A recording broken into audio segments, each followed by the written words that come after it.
అందరికీ good evening. ఒక ఇద్దరు ముగ్గురు ఆర్టిస్టులు కింద ఉండిపోయారు. సత్యం, శ్రీవాణి, సంజయ్, కొంచెం మీరు కూడా పైకి రండి. నేను ఎవరైనా చూడకపోతే సారీ. రమణ వచ్చండి. తర్వాత ఆల్వాల్ బాలరెడ్డి గారి మనవడు ఆల్వాల్ దేవేందర్ రెడ్డి గారు కనిపించారు నాకు ఇక్కడ.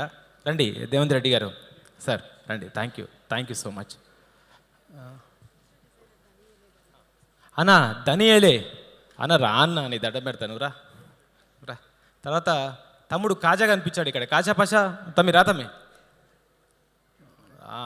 వీళ్ళంతా సైనికులు, మా వెనక ఉన్న సైనికులు వీళ్ళంతా తమ్మి. సరే, ఇంకా నాకు ఎవరు కనిపించట్లేదు లైట్లకి, క్షమించండి.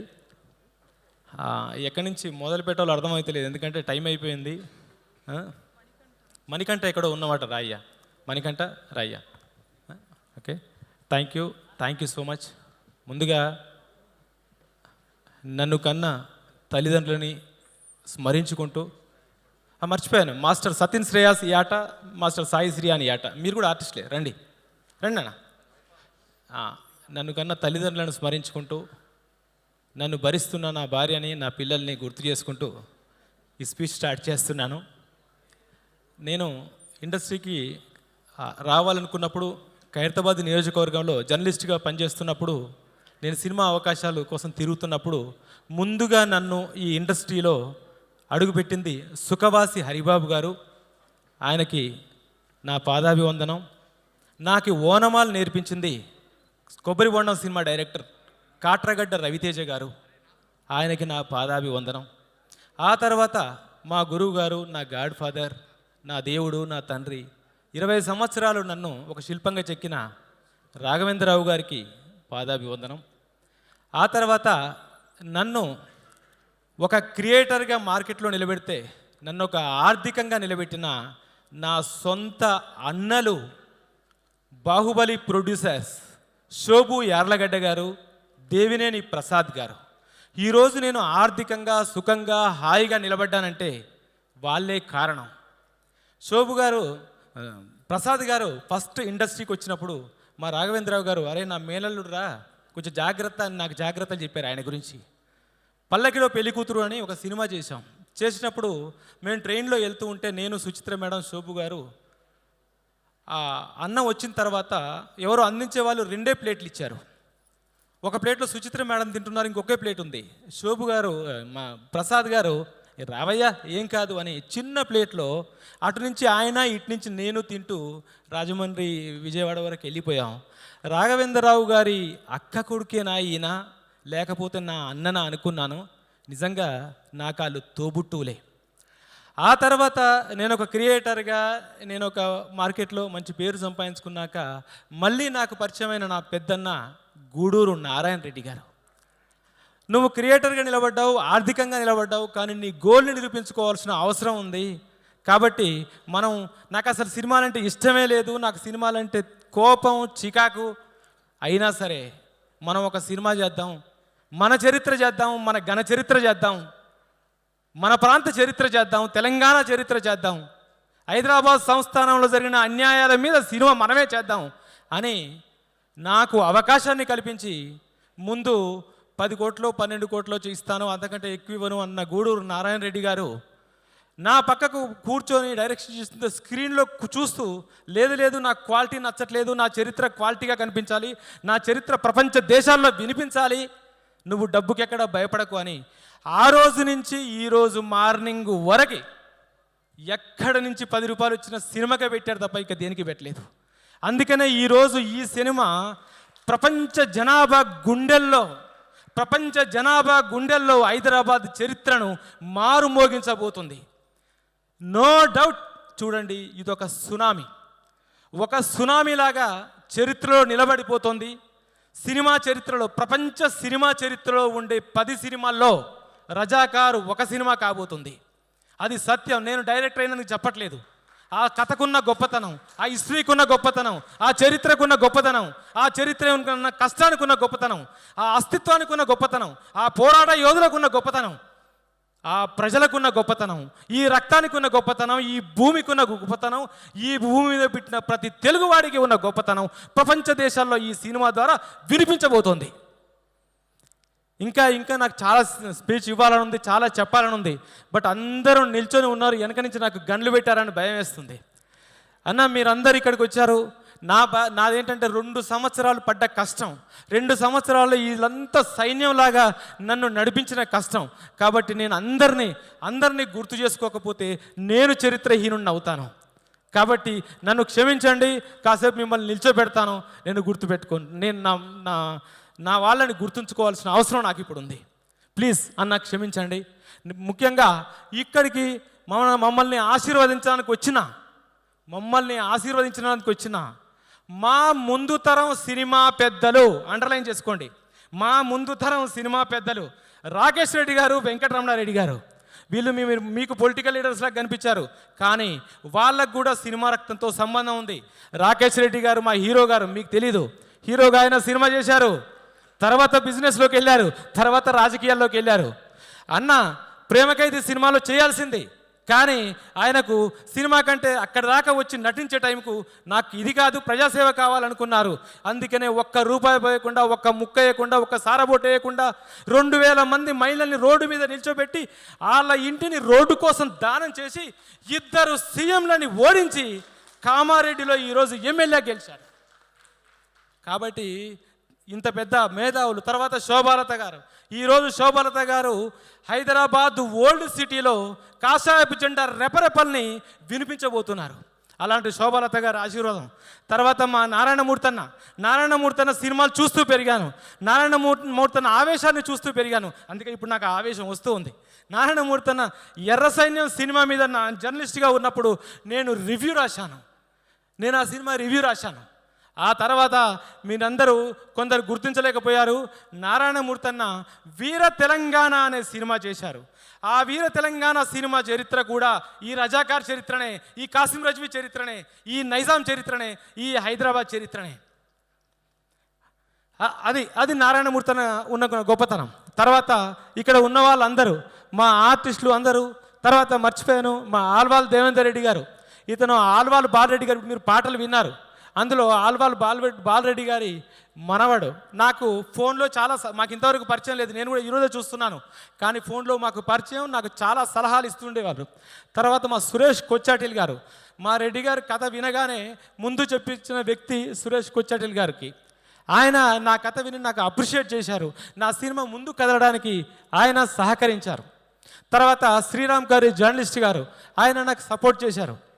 వీళ్ళ తర్వాత నేను కథ అనుకున్నప్పుడు నాకు చిన్ననాటి మిత్రులు టీవీ రైటర్స్ ఉండేవాళ్ళు, శ్రీకాంత్ సత్యం అని, వాళ్ళు నాకు మొదట్లో హెల్ప్ చేశారు. ఆ తర్వాత నా డైరెక్షన్ డిపార్ట్మెంట్, నా సైన్యం, మహిదర్, హేమంత్, శివ, శ్రీను, రాజు, ఈశ్వర్ రెడ్డి, గుహన్, ఒక అమ్మాయి ఒక 2 నెలలు వచ్చి చేసి వెళ్ళిపోయింది, రాఘవి, అందరూ నా సైన్యం నాకు హెల్ప్ చేశారు, నా వెంట నిలబడ్డారు. ఆ తర్వాత మా ఆర్ట్ డిపార్ట్మెంట్ మన తిరుమల, తర్వాత అతని పేరు అతను మధ్యలో వచ్చి వెళ్ళిపోయారు, బంగారు రాజు. తర్వాత costumes Seenu, costume to designer Pooja, తర్వాత మేకప్ మా నల్ల శ్రీను, మా సాయి, తర్వాత మా ఎడిటర్ తమిరాజు, తారక్, మా మ్యూజిక్ బీమ్స్, కింగ్, ఈరోజు సినిమాకి కింగ్ అతను. ఎంత రాక్షసుడంటే నేను కాపీ అందించాలి, కాపీ వెళ్తుందో లేదో నేను టెన్షన్ పడుతుంటే అర్ధరాత్రి నేను, తమ్మిరాజు, నా టీము, నా మేనేజర్స్ అందరు కూర్చొని వర్క్లో ఉంటే, సార్ ఒక్క నిమిషం ఆగండి, నేను మళ్ళీ పాడిస్తానని 1 గంటకు 4 కోరస్ ఆర్టిస్టులను పిలిపించి పాడించబోతుండగా నా సిస్టమ్ అయిపోయింది. అప్పుడు నైట్ ఇంకొక స్టూడియో బుక్ చేసి అక్కడికి వెళ్ళి మళ్ళీ పాడించి మొత్తం నిన్న నైట్ దాకా నన్ను సంపుకు తిన్నాడు. సూపర్ ఆర్ఆర్ ఇచ్చాడు బీమ్స్. వాళ్ళ మేనేజర్ మాల్య అడిగడుగున నాకు గుర్తు చేస్తూ నాకు సపోర్ట్ చేస్తూ ఉండాడు. ఇంకొక విషయం, అక్కడ సౌండ్ ఇంజనీర్ మస్తాన్ అలీ, ఒక ముస్లిం బిడ్డ. ఎంత విషయం ఉంది ఆ అబ్బాయిలో, ఎంత టాలెంట్ ఉందంటే బీమ్స్ కూడా అప్పుడప్పుడు సలహాలు ఇస్తాడు, అంత గొప్పడా కుర్రాడు. అట్లా ఆ తర్వాత ఎడిటర్ తమిరాజు గారు ఇప్పుడు రాజమౌళి గారితో మహేష్ బాబు సినిమా చేస్తున్నారు, నాకు అడుగడుగున సపోర్ట్ చేశారు. ఆ తర్వాత నా ఆర్టిస్టులు రాజ్ అర్జున్ గారు, తేజ్ సప్రో గారు, మకరంద్ దేశపాండే గారు, తర్వాత బాబీ సింహ గారు, వేదిక గారు, తర్వాత అనుశ్రియ త్రిపాఠి గారు, ఇంద్రజ గారు, అనసూయ గారు, ప్రేమ గారు, చందు నాయర్ మలయాళ ఆర్టిస్టు, అందరూ ఇక్కడున్న మా సత్యం, మా శ్రీవాణి, తర్వాత మణికంఠ, మన రమణ, సందీప్, సారీ, అందరూ కూడా ప్లీజ్, నేను ఎవరైనా మర్చిపోతే నన్ను క్షమించండి. అందరూ నాకు సహాయం చేశారు. తర్వాత ఇంకా నాకు గొప్పగా ఫీల్ అయింది ఏంటంటే, రావి నారాయణ రెడ్డి గారి మనవరాలు, మా ఆడపడుచు, మా భువనగిరి ఆడపడుచు ఈరోజు ఇక్కడికి వచ్చి మాకు ఆశీర్వదిస్తున్నారు. నాకు చాలా చాలా హ్యాపీగా ఉందమ్మా. Thank you so much. తర్వాత మా డిజైనర్ ధనీ ఏలే నేను 10th క్లాస్ చదువుకునేటప్పుడు మా ఊర్లో మా అక్కని పెళ్లి చేసుకున్నాడు. ఇప్పుడు నా సినిమాకి డిజైన్ చేస్తూ నన్ను మార్కెట్లో నిలబెడుతున్నాడు. అన్న థ్యాంక్ యూ సో మచ్. ఆ తర్వాత నా తమ్ముడు కాజా పాషా, నా తమ్ముడు నా ఇంట్లో నా రూమ్లో ఉంటే నా రూమ్ అంతా కడిగిచ్చా ఒకరోజు. తమ్మి నా రూమ్ అంతా కడుగు అని. కడిగితే రూమ్ కడగడం మానేసి నంది అవార్డు పెట్టుకొని కూర్చున్నాడు ముందు. ఏం తమ్మి అంటే, నాకు ఎప్పుడు వస్తుందో అన్న నంది అవార్డు, వస్తే బాగుండు అనుకున్నాడు. కట్ చేస్తే 3 సంవత్సరాలలో 3 నందులు కొట్టాడు తమ్ముడు నాటకంలో. ప్రతి డైలాగ్ ఎక్కడ నాకు భాష పోతుందో, భాష రాదు అని నా తమ్ముని నా పక్కకు పెట్టించుకున్నాను. తర్వాత అక్కడ సౌండ్ ఇంజనీర్ దేవేందర్ అడుగడుగున తెలంగాణ స్లాంగ్ నాకు వినిపిస్తూ నాకు చేశాడు. ఆ తర్వాత ఇక్కడ అందరూ హిందూ ముస్లిం అంటారు, నాకు సగం ఈ సినిమాకి సహాయం చేసింది ముస్లిమ్సే. అజీజ్ బాషా నిజాంకు డబ్బింగ్ చెప్పాడు, సూపర్ డబ్బింగ్ చెప్పాడు. షోయబుల్లా ఖాన్ క్యారెక్టర్కి చేశారు. ఆ తర్వాత నజీర్ జూనియర్ ఆర్టిస్ట్ ఏజెంటు. ఇట్లా అందరూ నాకు ఈ సినిమాలో 20% ముస్లిమ్స్ నాకు హెల్ప్ చేశారు. కాబట్టి మా అందరి సినిమా ఇది. ఇలా చాలా మంది నాకు సపోర్ట్ చేశారు. నేను ఎవరినైనా ఏ ఒక్కరినైనా మర్చిపోతే నన్ను క్షమించండి. లేట్ నైట్ అయింది కాబట్టి పరిగెత్తుకుంటూ మాట్లాడుతున్నాను. ఇక్కడ ఫైనల్గా ఒక విషయం చెప్పాలి. ఈ సినిమా నాకు రెడ్డి గారు ఆఫర్ చేసిన తర్వాత నేను సినిమా కథ చెప్పలేదు, ఎవరికి చెప్పలేదు. చెప్పిన తర్వాత సారీ నేను మర్చిపోయాను. నా మేనేజర్స్ స్టార్టింగ్ రాము దగ్గర నుంచి అరవింద్, వెంకట్, స్వామి, నాగార్జున, ఏడుకొండలు, రామ్జీ, అబ్బాయి మాలేసుకున్న అబ్బాయి రాజు, వెంకట్, వీళ్ళందరూ అడుగు నాకు సపోర్ట్ చేశారు. తర్వాత మా అంజిరెడ్డి నాకు ఒక రైట్ హ్యాండ్ లాగా, ఒక పిల్లర్ లాగా వెనక నాకు ఏ టెన్షన్ వచ్చినా కూడా, రెడ్డి గారు ఏ టెన్షన్ పడ్డా కూడా మా ఇద్దరి మధ్యలో ఒక అనుసంధానం చేస్తూ ఈ సినిమాను ముందుకు నడిపించాడు. ఇంకో గొప్ప విషయం, ఇక్కడ గొప్ప వ్యక్తి గురించి చెప్పాలి. మా ప్రణయ్ గోల్డ్ స్పూన్తో పుట్టిన బిడ్డ. మా నారాయణ రెడ్డి గారి ఏకైక ముద్దుల బిడ్డ. ఎంత హాయిగా, ఎంత హ్యాపీగా ఇలా జల్సాలు చేసుకుంటూ తిరగచ్చు. మా ప్రణయ్కున్న గొప్పతనం ఏంటంటే, ఈ సినిమా సబ్జెక్ట్ని మొత్తం వంట పట్టించుకొని ఈ సినిమాతో పాటు ఈ చుట్టూ చరిత్రను కూడా వంట పట్టించుకొని ఎక్కడికి వెళ్ళినా తను చెప్పేస్తుంటాడు. నన్ను పక్క అంకుల్ మీరు నన్ను అంకుల్ అంటాడు. ఎందుకంటే మేమిద్దరం అన్నదమ్ములాగా ఉంటాం కాబట్టి ఆయన నన్ను అంకుల్ అంటాడు. నిజానికి ఆయన నా తమ్ముడు లాంటివాడే. అట్లా ఎక్కడికి వెళ్ళినా, ఈవెన్ సెన్సార్ ఆఫీస్కి మేమిద్దరం వెళ్తే మేడంకి తెలుగు రాదు, నాకు ఇంగ్లీష్ రాదు. మొత్తం మా ప్రణయే చెప్పేశాడు. మేడం ఆశ్చర్యంగా, ఫస్ట్ ప్రొడ్యూసర్ మొత్తం చెప్తున్నారు మీరు, వేరే ప్రొడ్యూసర్స్ పక్క కూర్చుంటారు, డైరెక్టర్లు రైటర్లు మాట్లాడతారు అని మా ప్రణయ్ని అప్రిషియేట్ చేస్తుంటే నా తమ్ముని చూస్తున్న ఆనందం నాకు కలిగింది. ప్రణయ్, నువ్వు అడుగడుగునా నాకు సహాయం చేశావు. Thank you so much. ఇంకా ఎవరన్నా మా శ్రీకాంత్ పాపం మేమందరం డేలో పనిచేస్తే తను నైట్ వచ్చి పనిచేస్తాడు, ఎందుకంటే మేము డిస్టర్బ్ చేస్తామని. కాబట్టి శ్రీకాంత్ థ్యాంక్ యూ, నీకు నీ అసిస్టెంట్కి థ్యాంక్ యూ సో మచ్. నాకు అన్నం పెట్టిన మా సూర్య, మా చందుగాడు, నా డ్రైవర్ రాజు, ఇంకొకరు, అందరిని మర్చిపోతే ఐఎమ్ సారీ, ఏమీ అనుకోద్దామా. అందరికీ నా థ్యాంక్స్. మీరు లేకపోతే ఈ సినిమా లేదు, నేను లేను. Thank you so much. అదే బాయ్స్. ఇంకా నా ఫ్యామిలీ గురించి చెప్పాలి. ఒక్క క్షణం చెప్పి నేను ఆగుతాను. ఈ సినిమా వచ్చిన తర్వాత, నేను సినిమా కమిట్ అయ్యి షూటింగ్కి వెళ్ళేంత వరకు మా ఆవిడకి చెప్పలేదు. ఎందుకంటే మా ఆవిడ కొంచెం మోడర్న్ థాట్స్తో ఉంటుంది. ఈ ఊర్లు కష్టాలు ఇవన్నీ చెప్తే ఎంతవరకు ఉంటుంది ఏంటో తెలియదు. కానీ ఒకానొక రోజు నిదానంగా రెడ్డి గారు ఫోన్ చేశారు. నైట్ 11:30కో 12కో మాట్లాడుతుంటే, ఏంటి అంటే, రెడ్డి గారు నేను సినిమా చేస్తున్నాం రజాకార్ అన్న, టైటిల్ బాగుందే అన్నది. అనగానే ధైర్యం వచ్చింది. ఓకే, ఈ అమ్మాయి కూడా నచ్చుతుంది, నాకు టెన్షన్ లేదని.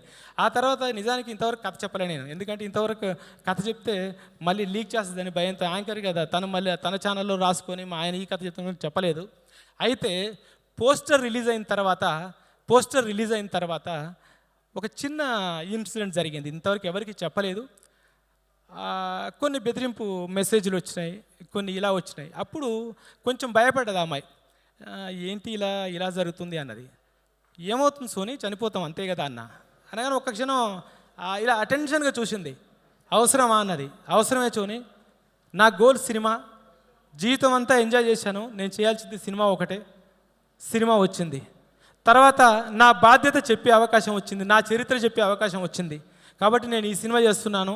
ఏ ఫోన్లు వచ్చినా, ఏ బెదిరింపులు వచ్చినా నేను భయపడను, నాకు నీకు సపోర్ట్ కావాలి అన్న. అంటే నీ గోలే అది కదా, అది లేకపోతే నీ గోల్ రీచ్ అవ్వవు కదా. ఏం కాదు, అన్నిటికీ దేవుడు ఉన్నాడు, నువ్వు మంచి చేస్తున్నప్పుడు ఏం జరగదు అని నా భార్య నాకు సపోర్ట్ చేసింది. నిజంగా తను సపోర్ట్ చేయకపోతే నేను భయపడేవాడినేమో, నా పిల్లలు ఏంటి, నా ఫ్యామిలీ ఏంటి అని భయపడేవాడినేమో. అఫ్కోర్స్ మా నాన్న పెంచిన రక్తం,